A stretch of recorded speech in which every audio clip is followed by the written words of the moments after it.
माढा लोकसभा मतदारसंघाअंतर्गत सांगोला मतदार केंद्र क्रमांक 86 बागलवाडी येथे एका मतदाराने मतदान करत असताना ईव्हीएम मशीन जाळण्याचा प्रयत्न केला. मात्र यात ईव्हीएम मशीनने जास्त नुकसान न झाल्यामुळे परत मतदान करण्याची गरज नसल्याने जिल्हा निवडणूक अधिकारी कुमार आशीर्वाद यांनी सांगितले आहे.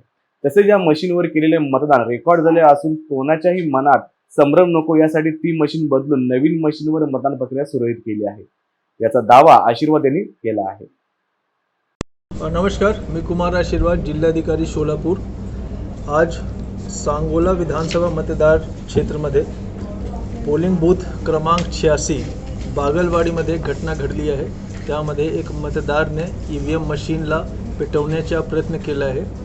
त्यामुळे जे बॅलेट युनिट आहे, तिथे 3 बॅलेट युनिट होते, जे बॅलेट युनिट्स आहेत ते थोडा काळसर जाण्यासारखं दिसून येत आहे.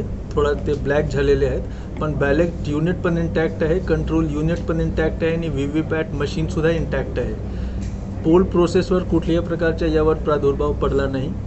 बॅलेट युनिट पण इंटॅक्ट होता, तरीसुद्धा कोणाला कुठल्याही प्रकारचे संशय नाही झाला पाहिजे, त्यासाठी आम्ही पूर्ण ईव्हीएम मशीन रिप्लेस केलं आहे.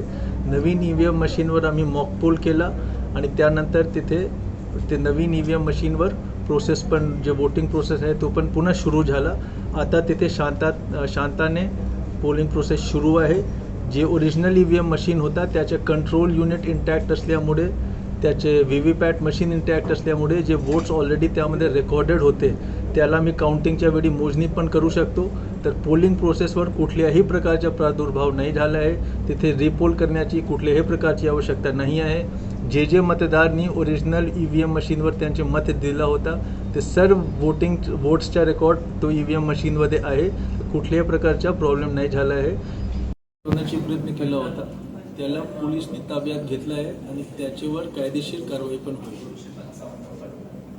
बस, म्हणून कोणीही कुठल्याही प्रकारच्या अफवावर विश्वास करू नका. आणि तिथे पुन्हा मी सांगतो, पोलिंग प्रोसेस एकदम शांतने पुन्हा सुरू झालेला आहे. धन्यवाद.